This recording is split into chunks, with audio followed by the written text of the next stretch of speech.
We've decided to keep Thanksgiving peaceful. No rowdy kids this time, my dad wrote. My boy looked up. Are we the rowdy ones? I just hugged him and replied, understood, I'll cancel my card. They kept sending group photos from the table, oblivious, until the check arrived and every card they tried declined. It started with a group text on the Tuesday before Thanksgiving. I was in the kitchen trying to figure out whether the sweet potatoes I'd bought 2 weeks ago were still good when my phone buzzed on the counter. I glanced at the screen. It was from my dad. We've decided to keep Thanksgiving peaceful. No rowdy kids this time. No hi, no, hope you're well, not even my name. Just that. Sent to the whole family group chat. My 2 sisters, my mom and me. I froze. Read it again. Then I saw the photo he attached. The dining table already set. Polished silverware, fancy napkin rings, wine glasses lined up like they were expecting royalty. And there he was, grinning in the background, holding up a glass of red wine like it was a toast. Underneath his message, the responses had already started coming in. Emily, nice. Going to be such a relaxing evening this year. Rachel, honestly good call. Mom reacted with a heart. I didn't respond. Not yet. I looked over at my kids. Noah was on the floor building a Lego spaceship. Emma was sitting cross-legged on the couch drawing a turkey with googly eyes. They weren't even being loud. They weren't doing anything wrong. And yet here I was being told, no, informed, that my children were unwelcome. I didn't even have to ask what he meant. My dad's never been subtle. He thinks his house is some kind of sanctuary and the presence of normal, giggling kids, his grandkids, somehow disrupts the peace. Just then Noah got up and walked over. I didn't realize he had seen the message until he quietly asked, are we the rowdy ones? I wanted to say something comforting. I wanted to tell him Grandpa didn't mean it.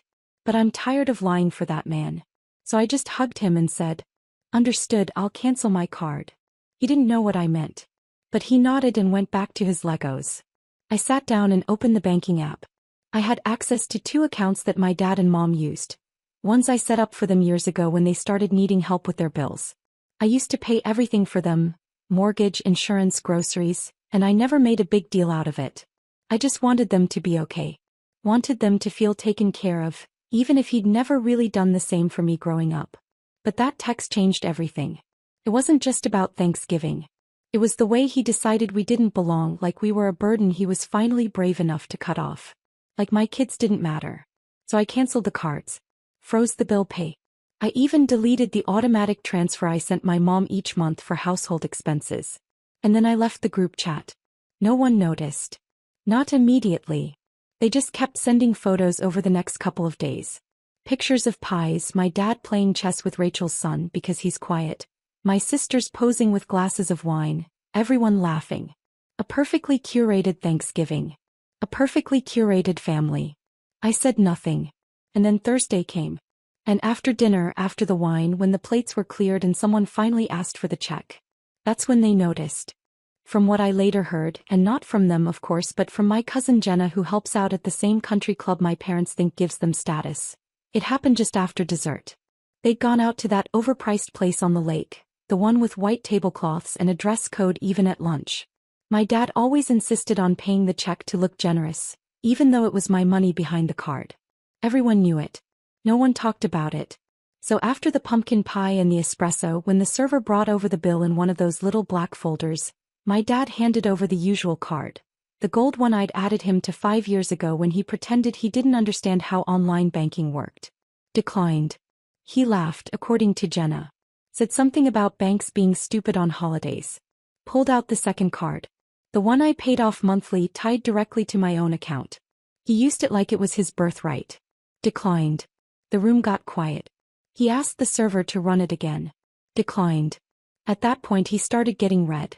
My sisters were confused. I know Emily probably jumped in with a joke, tried to lighten it up, but Rachel must have caught on faster. She always understood the money came from me, even if she didn't like admitting it. Eventually he asked my mom for her card. That one got declined too. Because, of course, it was the same shared account. 3 cards, 3 declines. And that was when he knew. I wasn't there but I can imagine it exactly. The way he leaned back, embarrassed but trying to save face, like the waiter had made the mistake. Then the moment it clicked. Not just that the cards weren't working, but why they weren't. He must have gone silent for a second. Just long enough for everyone else at the table to sense it. That little shift in the air where the image of control slips. They ended up pooling together cash. Jenna said Emily had to cover most of it and she looked pissed. My mom didn't say much. Just sat there. After that, dinner ended fast. They didn't send any more photos. I figured I'd hear from him eventually. I expected the call that night or the next morning. But I didn't. Not until Friday night, just after I got the kids to bed. There was no knock. No warning. Just headlights in the driveway, a car door slamming, then his voice outside the house. I didn't move. Just waited. I already knew what was coming. Then he burst through the door. He didn't bother knocking. Just opened the front door like it was still his house, like he hadn't just made it clear we didn't belong at his table. The kids were asleep upstairs. The lights were low. I'd been sitting on the couch folding laundry, trying not to think about any of it when he stormed in. "How dare you?" That's the first thing he said. Not a question. Not a greeting. Just that. His voice low and sharp. He looked around the living room like he was looking for proof that I had become someone unforgivable. I stood up, blocking the hallway. "Don't yell. The kids are sleeping." I didn't raise my voice. I didn't need to. He wasn't here to listen anyway. "I don't care about them. You had no right to touch those accounts. No right. That's our money. You've been sending it for years." I didn't say anything at first. Just looked at him. Really looked at him. This man who had spent his life acting like he was doing everyone a favor by existing. This man who had never once babysat his grandkids, never showed up to a school play, never even asked how they were doing. But now he was standing in my house, red in the face, demanding access to the money I earned. He kept going. Said I had humiliated him. That the family was laughing at him now. That I'd ruined Thanksgiving and made a scene, like I was the one who announced someone's kids weren't welcome. Unblock the cards. And I expect the December transfer on the 1st, just like always. And that was when my mom walked in. She must have followed him, probably in her own car, knowing how he is when he gets like this. She stepped into the room quietly, not saying a word at first. Just watching. Listening. He turned to her like she was a witness for the prosecution. Tell her to stop this." But she didn't say anything. Not to him. Not right away. She just looked around the room. The toys scattered near the fireplace, the photos of the kids on the mantel, the drawings taped to the fridge. Things she hadn't seen in a long time. She used to visit all the time before he decided they were too noisy and too messy. She looked at me. Then back at him. "You said you didn't care about them?" Silence. He started talking again, trying to explain, trying to justify, but she cut him off.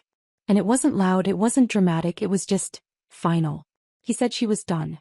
She didn't want to be part of this anymore. The dinners, the performances, the pretending that he was still some kind of family man when everything he did was about image and control and money. He laughed, tried to act like she was being dramatic, but it was hollow. He knew. She walked over to me and asked if she could stay the night. I said of course. He left without another word. Slammed the door on his way out. Upstairs, one of the kids stirred but didn't wake up.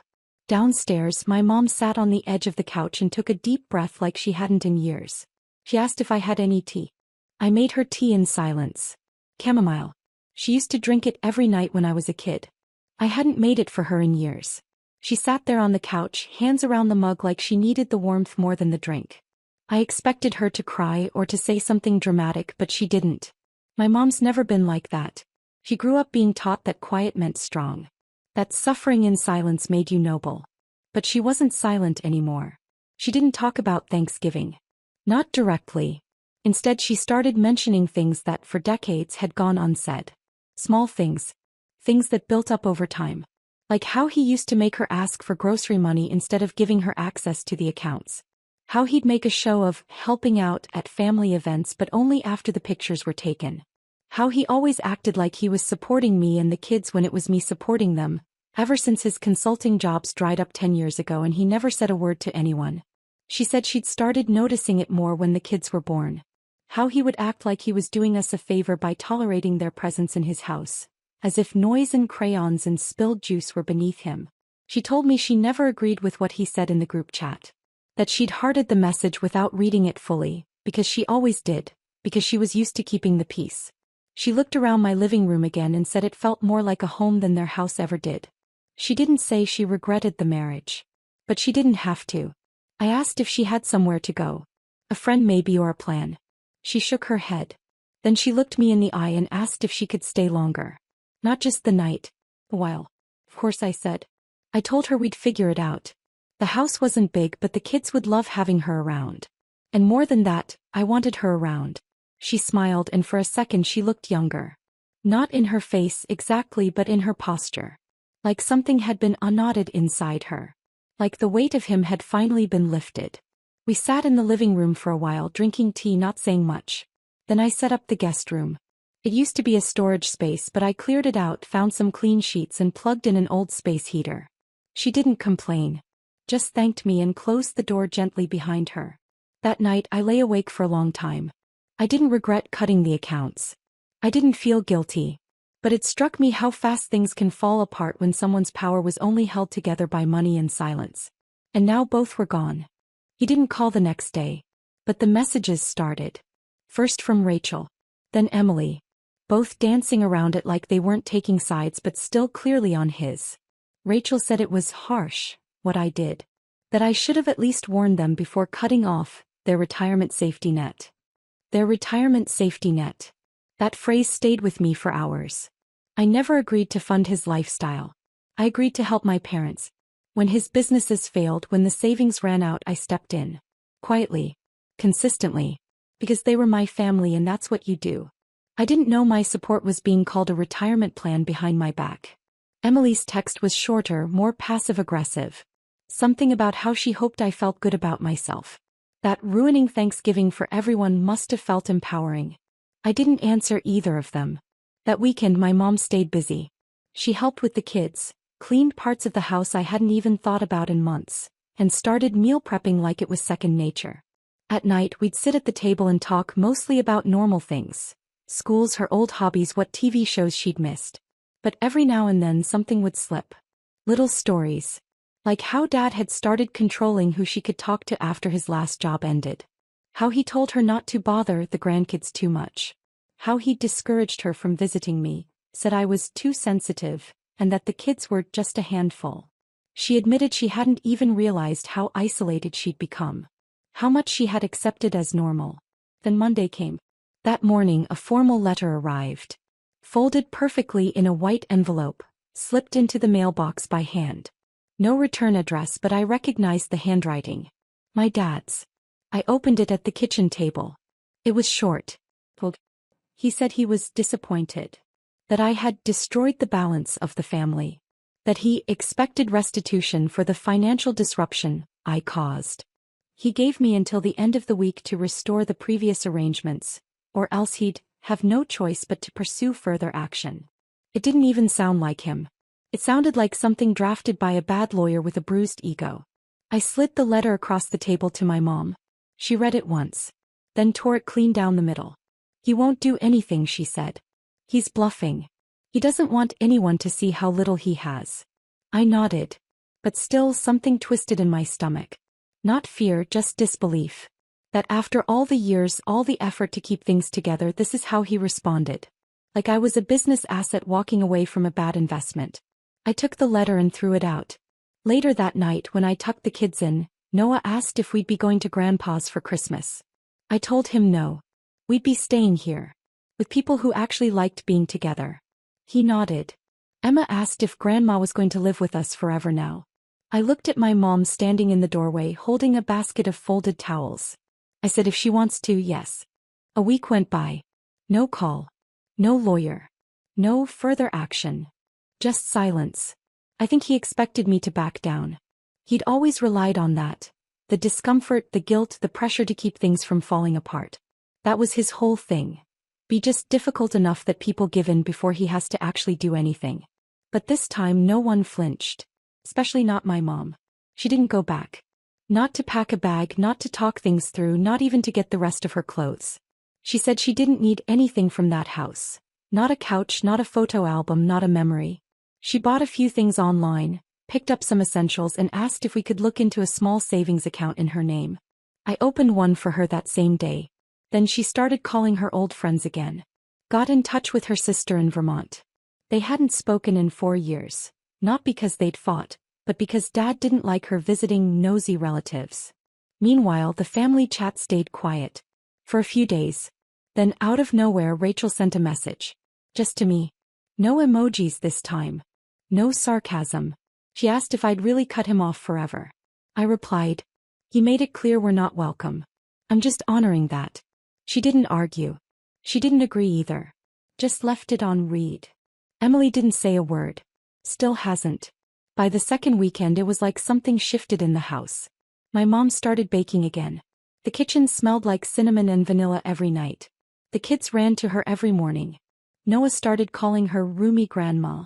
And Emma insisted she read bedtime stories even if I already had. And for once it felt normal. No tension. No walking on eggshells waiting for someone to say the wrong thing. One afternoon my mom and I were sitting on the porch while the kids played in the yard. She looked up from her tea and said almost casually, I forgot what it felt like to be around people who aren't afraid of making noise. I didn't answer right away. Then she looked at me and said something I'll never forget. You didn't just save me from him. You reminded me who I used to be. That was when I knew there was no going back. A few days later she filed for divorce. She did it quietly. Sent the papers through a lawyer, nothing dramatic. He got them on a Tuesday. That night, for the first time since Thanksgiving, I got one final message from him. No greeting. No explanation. Just 2 words. You win. I didn't reply.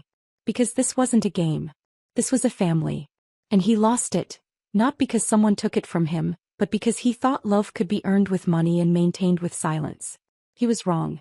And I don't think he ever saw that coming. Now it's November again. A full year later. This time we're hosting Thanksgiving here. Mom's cooking. The kids are decorating paper turkeys and cutting out leaves from construction paper.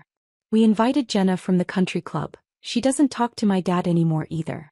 A couple of neighbors are coming too. No dress code. No formal speeches. And a lot of laughter. The house is louder now. Fuller. Happier. And if that's what he meant by rowdy, I'll take that every single time.